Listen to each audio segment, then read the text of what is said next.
నమస్తే, welcome to Andhraprabha. నేను Raghunandan. So మనతో పాటు విశ్లేషకులు మురళీ మనోహర్ గారు ఉన్నారు.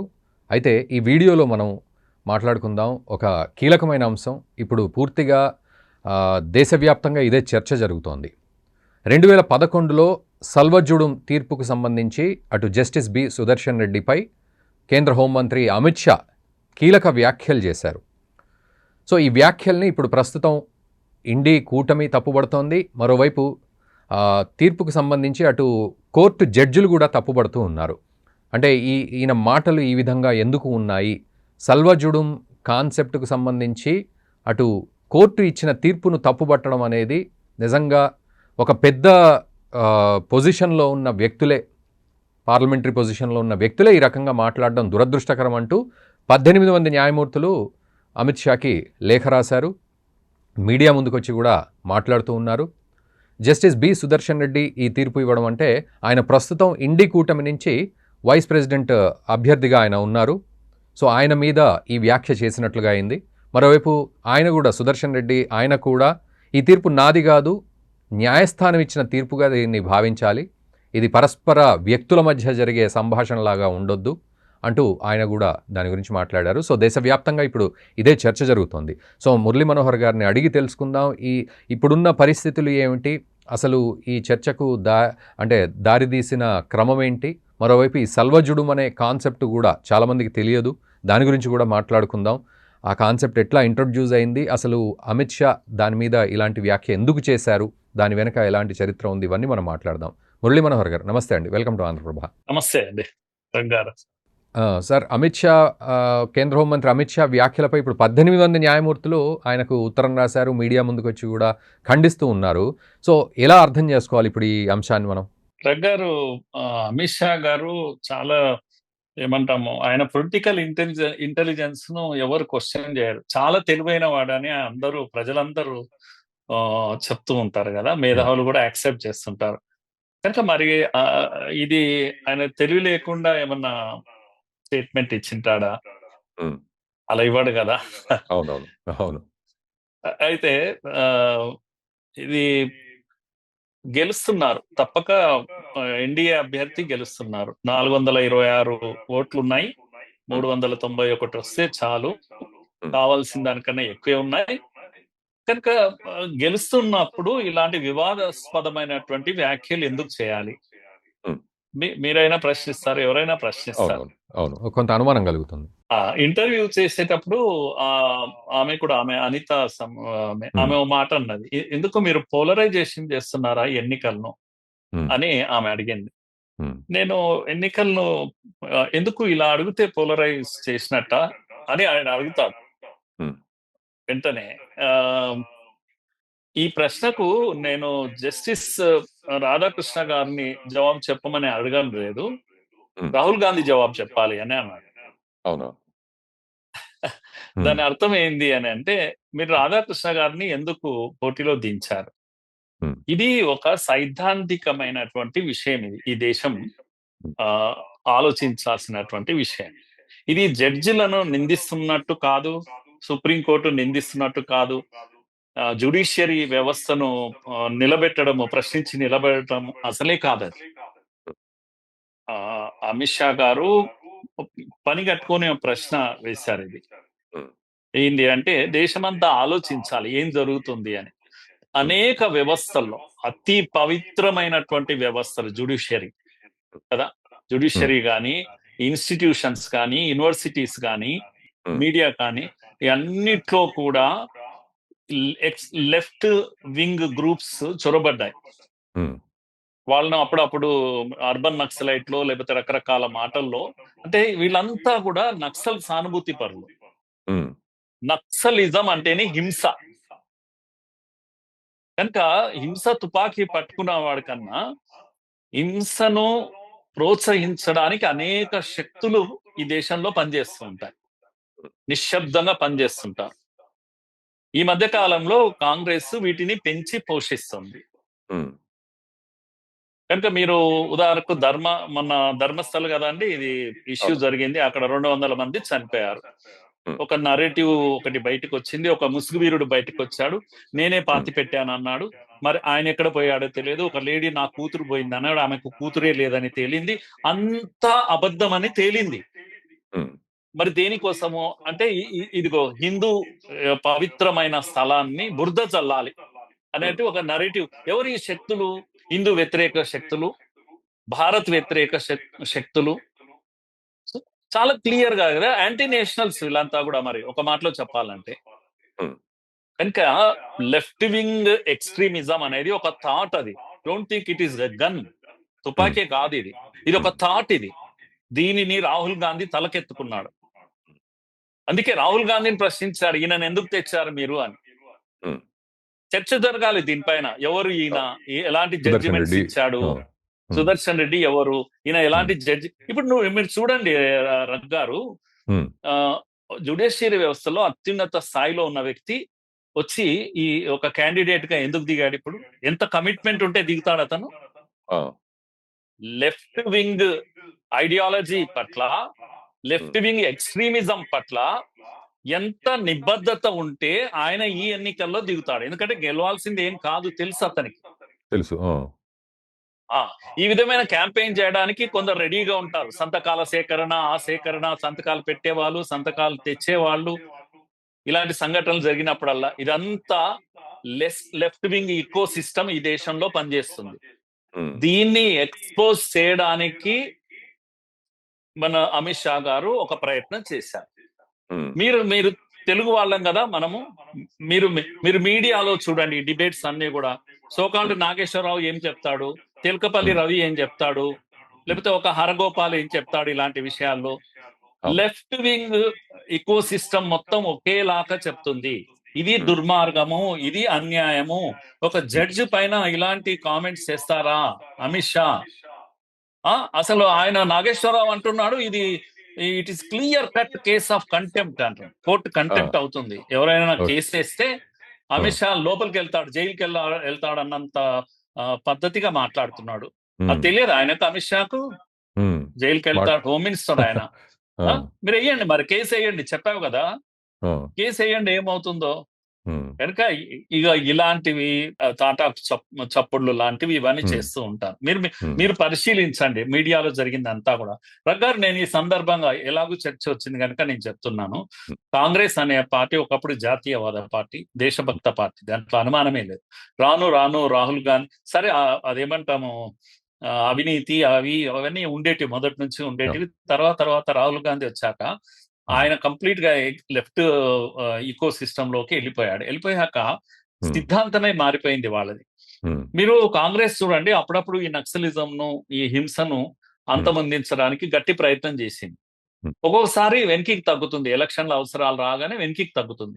తమ కార్యకర్తలనే పోగొట్టుకుంటుంది ఒక్కోసారి వెనక్కి తగ్గుతుంది. ఆంధ్రప్రదేశ్ లో రాజశేఖర రెడ్డి వెంబడిస్తాడు, ఇక్కడ ఖతం అయిపోతుంది. ఇక్కడ నుంచి వాళ్ళ ప్రభుత్వం ఉన్న ఛత్తీస్గఢ్ లోకి వాళ్ళు వెళ్ళిపోతారు. కనుక ఈ విధంగా బార్డర్స్ లో ఎప్పుడు వాళ్ళు తిరిగేవాళ్ళు. కేంద్రం నుంచి కలెక్టివ్ గా ఒక ఎఫర్ట్ జరిగిందా ఎప్పుడైనా కాంగ్రెస్ అంటే చెయ్యదు. దేశం అనేది ఒక యూనిట్. ఈ రాష్ట్రంలో బలంగా పనిచేస్తే వ్యవస్థ ఇంకో రాష్ట్రానికి వెళ్తారు. ఇది తెలియదా కాంగ్రెస్ కు తెలుసు, కానీ వాళ్ళకు నిబద్ధత ఉండదు. ఈ స్టేట్ ఆ స్టేట్ చేసుకుంటుంటారు, ప్రయత్నం చేస్తుంటారు. ఇప్పుడు ఛత్తీస్గఢ్ లో జరిగింది ఏంటండి? ఛత్తీస్గఢ్ లో ఏదైతే మీరు ఇప్పుడు సాల్వాజుడుం గురించి మాట్లాడుతున్నారు, ఒకసారి అది కూడా మాట్లాడుకుందాం సార్. అంటే ఆ సాల్వాజుడుం అనేది ఎందుకు వచ్చిందనే ఒక నేపథ్యం కూడా మాట్లాడుకుందాం. ఎందుకంటే చాలా మందికి ఇంట్రెస్టింగ్ గా ఉంది, ఏంటి ఇది. ఇప్పుడు నిజానికి చాలా సందర్భాల్లో ఇది వరకు మనం మాట్లాడుకుందాం, బట్ ఇప్పుడు మళ్ళీ తెర మీదకి వచ్చింది. ఎస్, సాల్వాజుడుం జడ్జిమెంట్ ఏమో వీరు సుదర్శన్ రెడ్డి గారు 2011లో ఇచ్చారు. ఇది తప్పు, దీన్ని నిషేధించండి వెంటనే అని చెప్పేసి దానికి ముందు మనం సాల్వాజుడుం అనేది ఎందుకు వచ్చింది అనేది ఒకసారి మాట్లాడుకుందాం. 2005లో ఇది ప్రారంభమైంది. ఇది స్టేట్ స్పాన్సర్డ్ ఏమంటాం మిలిషియా. అంటే మిలిషియా అంటే ఏమంటాం, ఒక రకంగా ఆర్మీ లాంటిది, anti Naxal. State sponsored army, ఇది ప్రైవేట్ ఆర్మీ. అంటే it was led by Mahendra Karma, MLA, Congress MLA అతను. ఆయన స్వయంగా ఆదివాసి కనుక ఆయన్నే తుపాకులు ఇచ్చి ట్రైనింగ్ ఇచ్చాడు కొంతమంది ఆదివాసీలకు. చచ్చే సావు వచ్చింది రగ్గారు వాళ్ళ ఛత్తీస్గఢ్ లో. ఎవరికి? వచ్చింది ఆదివాసీలకు సమస్య ఆదివాసీలకు. వచ్చింది నక్సలైట్లతో ఉంటే వాళ్ళతో ఉండాలి, లేకపోతే పారిపోవాలి అన్నంత ఒక స్థితి వచ్చేసింది అన్నట్టు. ఊరికే నా ఆదివాసులను చంపేవాళ్ళు, ఇన్ఫార్మర్స్ పేరు మీద చంపేవాళ్ళు, పోలీసులకు సమాచారం ఇచ్చారు. దాంట్లో తప్పు ఒప్పు చాలా ఉండేది, చాలాసార్లు ఊరికేనే చంపేవాళ్ళు. అందుకని ఇది అంతా ఏంది, మా పోరాటం ఏం చేస్తాం, ఈ పోలీస్ వాళ్ళ వల్ల అయితలేదు అని చెప్పేసి ఈ సల్వా జుడుం అంటే ఇది వాళ్ళ గోండీ భాష, ఇది గోండీ భాష ఏమంటాం, పీస్ మార్చ్ అంటాం, శాంతి యాత్ర. అలాంటి పేరుతో ఆయన స్టార్ట్ చేశాడు. లోకల్ ఆదివాసీలను రిక్రూట్ చేశాడు, ట్రైనింగ్ ఇచ్చాడు. వాళ్ళ హైడౌట్స్ ఎక్కడెక్కడ ఉంటాయి వాళ్ళకి తెలుసు, అడవుల్లో. నేను చెప్పిన ఇప్పుడు అంబుజ్గఢ్ ఇదంతా కూడా దుర్భేద్యమైనటువంటి స్థలం. కానీ వాళ్ళకి తెలుసు కనుక వాళ్ళు ఎప్పుడైతే తిరగబెట్టడం మొదలు పెట్టారో నక్సలిజం సగం కథం అయిపోయింది. కనుక వాళ్ళు పరిస్థితి ఏంటి అంటే మూటా మొల్లే చదువుకొని అక్కడ నుంచి పారిపోవాల్సి వచ్చింది నక్సలైట్స్. అయితే 2011 వచ్చేసరికి వాళ్ళు అక్కడ వదిలిపెట్టారు, ఫీల్డ్ వదిలిపెట్టి ఇక్కడ కోర్టులో చుట్టూ తిరిగారు. ఇక ఇవి so called urban Naxalites supreme కోర్టులో, ఇక్కడ మొత్తం రాష్ట్రాల్లో సుప్రీంకోర్టులో 2011లో ఇదే సుదర్శన్ రెడ్డి గారు పుణ్యమా అని చెప్పేసి తీర్పు వచ్చింది. ఈ తీర్పు ఏమని అంటే, ఇప్పటికిప్పుడు ఇది తప్పుడు ఆలోచన, ఇది రాజ్యము భద్రత ఇవ్వాల్సిందే, అంటే స్టేట్ భద్రత ఇవ్వాల్సిందే, ఇది స్టేట్ బాధ్యత అవుతుంది. కానీ భద్రతను అవుట్ సోర్సింగ్ చేయకూడదు అనేది వారు ఇచ్చినటువంటి ఈ స్టేట్మెంట్. అది అంటే కోర్టు ఇచ్చినటువంటి తీర్పు ఇది. పైనుంచి ఇంకేమన్నారు సుదర్శన్ రెడ్డి గారు అంటే, ఆదివాసీలను మీరు వైలెన్స్ కు ఎక్స్పోజ్ చేస్తున్నారు అని కూడా అన్నారు. వాళ్ళ మానవ హక్కుల ఉల్లంఘన జరుగుతోంది అక్కడ, మానవ హక్కుల ఉల్లంఘన జరుగుతుంది అని ఇలాంటివన్నీ వాళ్ళ స్టేట్మెంట్స్ చేశారు.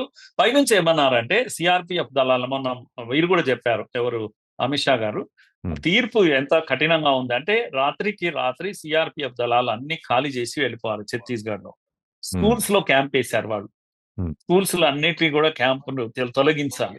ఆ తొలగించే సమయంలో నక్సలైట్స్ దాడి చేశారు రగ్గారు. నిస్సహాయంగా ఆర్మీ సిఆర్పిఎఫ్ వెళ్ళిపోతుంటే అడవుల్లో దాడులు చేశారు, ఎంతో మందిని చంపేశారు, సిఆర్పిఎఫ్ జవాన్లను చంపేశారు వాళ్ళు.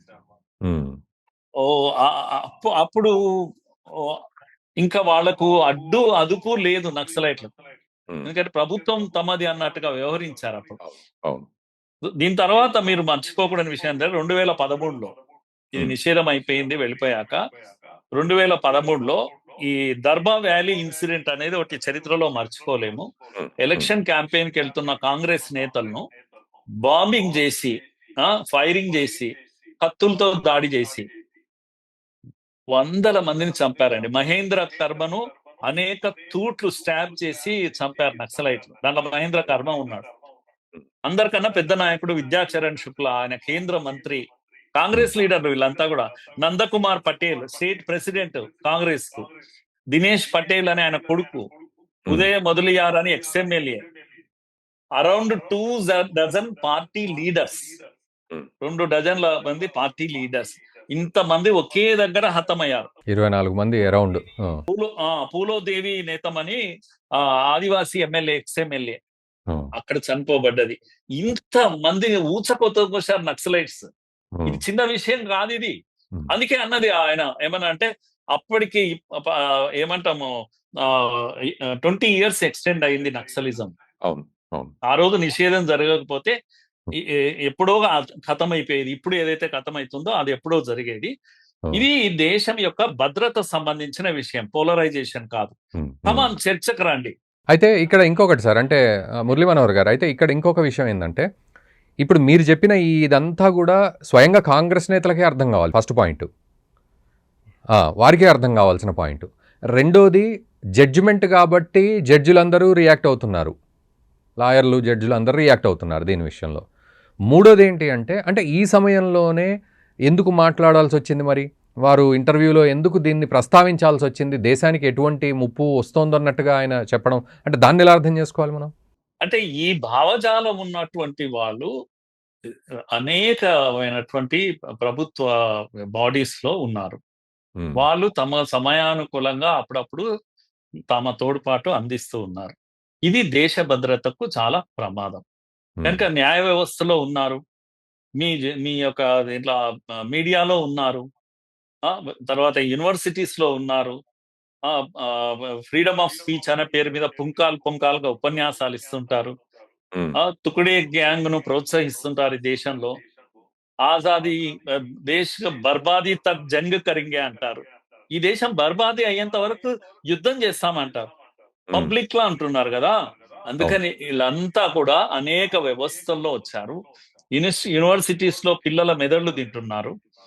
అక్కడ అదేంది నక్సలైట్స్ ను ఆ, అంతమొందించే పనిలో ఒకవైపు ఆర్మీ ఉంటే, సిఆర్పిఎఫ్ ఉంటే, ఇక్కడ ప్రజల్లో నో నో నో అలా చంపుతారా, నరమేధం జరుగుతా ఉంది కదా ఉమ్, అని సపోర్ట్ చేస్తారు. నక్సలైట్లు దేశభక్తులని మాట్లాడతారు. ఉమ్, ఇలాంటివన్నీ కూడా ఏమంటాం, కవర్ చేసేటువంటి పని, లేకపోతే ఉమ్, వాళ్ళను తప్పించే పని. ఈ ఉమ్, దేశం ఒక నక్సలైట్ ఇష్యూ అంటలే నేను, ఉమ్. అనేక జాతి భద్రతకు సంబంధించిన విషయాల్లో ఎందుకు కాంగ్రెస్ ఈరోజు ఆ భారత్ విజయాన్ని ప్రశ్నిస్తది. అవును, ప్రతిసారి. ఆపరేషన్ సింధూర్ లో అవును. ఎందుకు ప్రశ్నిస్తది? ఎన్ని ఉమ్, ఎన్ని ఇవి కోల్పోయాం మనము ఉమ్. అని చెప్పేసి ఫైటర్ జెట్స్ ఎన్ని కోల్పోయామని చెప్పి మాట్లాడుతూ. దేశ భద్రత విషయంలో వారు అడుగుతున్నది ఏంటంటే, ఎలక్షన్ లో ఈ క్యాంపెయిన్ లో ఇది ఎందుకు లేవనెత్తారు?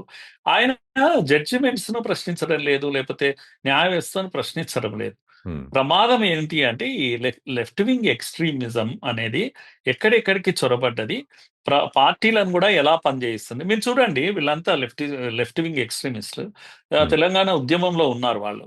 ఉమ్, ఉండి టిఆర్ఎస్ లో కొంతమంది వెళ్ళారు, ఉమ్, కాంగ్రెస్ లో కొంతమంది వెళ్ళారు, టిఆర్ఎస్ లో పవర్ ని ఎంజాయ్ చేశారు, వాళ్ళు ఉమ్, కాంగ్రెస్ లోకి వచ్చారు. ఇలా బీజేపీ తప్ప అన్ని ఉమ్, పార్టీల్లో తిరుగుతూ ఉంటారు వీళ్ళు, ఉమ్, మేధావుల పేరు మీద అన్ని పార్టీలను ఇన్ఫ్లుయెన్స్ చేస్తూ ఉంటారు. ఉమ్, అందుకని న్యాయ వ్యవస్థలో కూడా ఉన్నారు.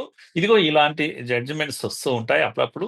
దేశ హితాన్ని పక్కకు పెట్టి జడ్జిమెంట్ ఓ రకంగా ప్రాణం పోశారు ఉమ్. నక్సలైట్లకు. జస్టిస్ సుదర్శన్ రెడ్డి గారు చివరి ఊపిరితో ఉన్నటువంటి నక్సలిజానికి వారు ప్రాణం పోశారు. మరో 20 ఏళ్ళు వాళ్ళు బ్రతికారు. అంటే ఆయన ఏమంటారు, ఇది నేనిచ్చిన తీర్పు కాదు, కోర్టు తీర్పు ఇది, దాన్ని ఆ విధంగానే చూడండి అంటారు. మళ్ళీ అంతే దాని కదా. ఆ, వారు అలా అనాల్సిందే, కానీ ఉమ్, ఫైనల్ గా ఒక వ్యక్తే కదా ఇచ్చేది. ఒక ఆ, వ్యక్తి జడ్జిమెంట్ రాస్తాడు, ఆయన మైండ్ ఏం చెప్తుందో అది రాస్తాడు. ఆ, నేను నక్సల్, ప్రో నక్సల్ కాదు, నేను నక్సల్ వాదిని అని ఎవరు చెప్పరు, ఆ, చెప్పకూడదు. ఆ, చేయాల్సిన పనులన్నీ చేయాలి ఉమ్, కదా. వాళ్ళ వాళ్ళ భావజాలానికి తగ్గటువంటి పని వాళ్ళు చేయాల్సిందే. ఉమ్, అందుకని ఇప్పుడు ఆ, ఇదేంటి, దీంట్లో కూడా లోక్సభలో కూడా ఉమ్. కాంగ్రెస్ మేము పాకిస్తాన్ అనుకూలం అని చెప్తుందా? కానీ చెప్పదు. అడిగే ప్రశ్నలు ఎలా ఎలా అడుగుతుంది? అవును. భారత్ యొక్క ఎన్ని విమానాలు పడిపోయినాయి, అవును. ఎన్ని యుద్ధ అవును. విమానాలు పడిపోయినాయి? అవును. ఇది ఇది ఆ ప్రశ్న. నీ హ్మ్. ప్రశ్నలోనే నీ ఒక్కరి బుద్ధి బయట పెడుతున్నావు కదా. హ్మ్. హ్మ్. కనుక ఈ రోజు ప్రతి నరేటివ్ లో నేను ఇంతకుముందు ధర్మస్థలు చెప్పింది అందుకొరకే. హ్మ్. లేకపోతే ఎన్నికలు ఉన్నాయి, ఎన్నికల కమిషన్ స్వాతంత్రం రాకముందే పుట్టింది, రాజ్యాంగం రాకముందే పుట్టింది, అప్పటి నుంచే పనిచేస్తుంది, తనను తాను హ్మ్. సరిదిద్దుకుంటుంది. హ్మ్. అనేక లోపాలు ఉండేవి, బాగా హ్మ్. సరిదిద్దుకుంటుంది.